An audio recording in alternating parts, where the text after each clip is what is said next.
Yeah. Yeah, go ahead, please. Yes. Mr. President, Netherlands TV, thank you for visiting our country. Good. As I understood, Thank you. I, of course, would like to know how you slept last night at the House of the King. Oh, I slept beautifully.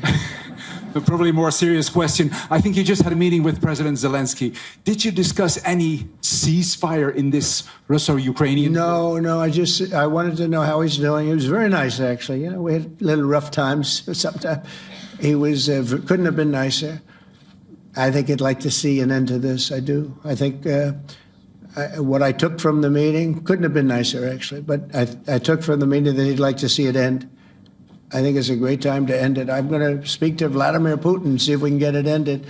But look, these are brave people. They're fighting these wars all over the place. You know, last week they had, I guess, I told you, close to 7,000 young soldiers, Russian and Ukrainian soldiers were killed, 7,000 in 1 week. It's crazy. It's crazy. So I'll be speaking to Putin. No, I had a good meeting with Zelensky, and I had a lot of good meetings. We had a lot of good meetings with a lot of people, a lot of great leaders. But he's fighting a brave battle. It's a tough battle. Yeah. Go ahead, white dress. Thank you. Ida Hallikainen from Finland, Ilta-Sanomat. Good. You have played golf with President Alexander Stubb. How do you see Finland as a NATO ally and partner, and how would you describe your relationship with our president? Well, he's a very good golfer, okay? In fact, he was on his college golf team. He went to a good college in the South, as you know, a very good college, and he was a good golfer. We had a good time. I think my relationship's great. I want to buy icebreakers. You know, you're very good at icebreakers. And I actually made him an offer. I didn't go to Congress. They'll try and impeach me for this. But there's an old, it's not old, it's fairly new, but it's used icebreaker. And I offered him about 1/3 of what he asked for. But we're negotiating. We need icebreakers in the U.S. And if we can get some inexpensively, I'd like to do that. Actually, they'll fix it up, make it good. Also, we may buy some icebreakers. You know, you're the king of icebreakers, that particular country. They make them good. They make them really good, and they know what they're doing. And so we're negotiating with them for about 15 different icebreakers. But one of them is available now. It's old, and it's old. It's like 5-6 years old. And we're trying to buy it. I'm trying to make a good deal. It's all I do my whole life. My whole life, that's all I do is make deals. Yeah, please. Go ahead. Sir, go ahead.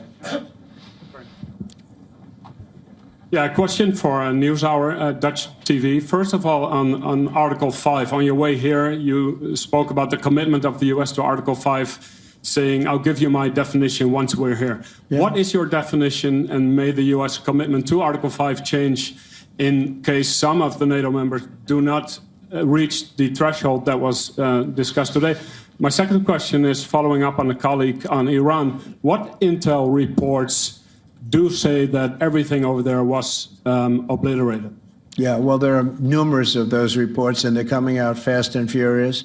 But the most respected ones we've already seen.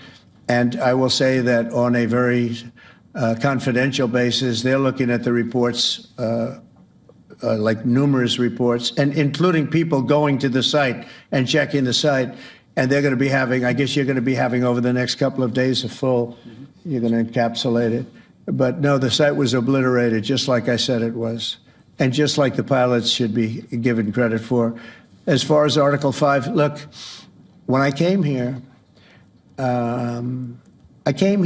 because it was something I'm supposed to be doing, but I left here a little bit differently. I said, I watched the heads of these countries get up, and the love and the passion that they showed for their country was unbelievable. I've never seen quite anything like it. They want to protect their country, and they need the United States. And without the United States, it's not going to be the same. And you can ask Mark, or you can ask any of the people that were there. It was really moving to see it. They love their country. They were so respectful of me because I'm the head of the United States. And I made, the King of Saudi Arabia, when I was in the Middle East, so I was in Qatar for a different reason, not a reason to get shot at. We were in there for economic development reasons, Qatar, UAE, and Saudi Arabia, all three leaders of those countries, and we took back $5.1 trillion into the United States. All three leaders said, you know, you're presiding over the hottest country in the world. The United States right now is the hottest. Everybody wants to be there. Everybody wants a piece of it. He said, a year ago, your country was dead. You had a deadhead running it. You had a country that was dead, and it was dead. You had people pouring through the borders. You had inflation. You had everything. He said, you've made it in 5 months at that time. You've made it the hottest country. This is the hottest country in the world. The United States right now is the hottest country in the world. And when I was around that table, it was a nice group of people, many of whom I knew from previous. When I saw the passion they had for the country, almost everyone, and you probably have the tapes, it was very public, but almost every one of them said, thank God for the United States. Without the United States, they couldn't really have NATO. It wouldn't work.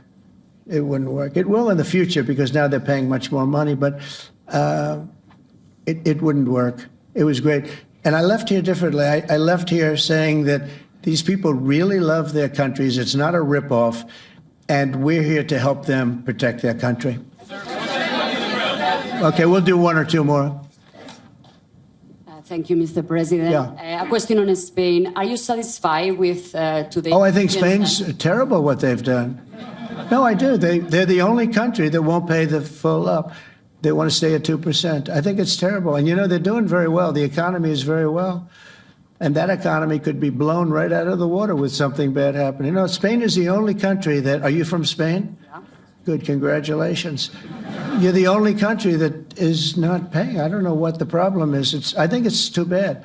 So we'll make it up. You know what we're going to do? We're negotiating with Spain on a trade deal. We're going to make them pay twice as much. And I'm actually serious about that. We're going to make Spain...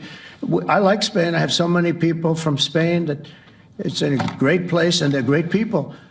But Spain is the only country out of all of the countries that refuses to pay. And, you know, so they want a little bit of a free ride. But they'll have to pay it back to us on trade because I'm not going to let that happen. It's unfair. It's unfair to NATO. All right, sir, please. Go ahead, right in the back. Yeah, you, tall one.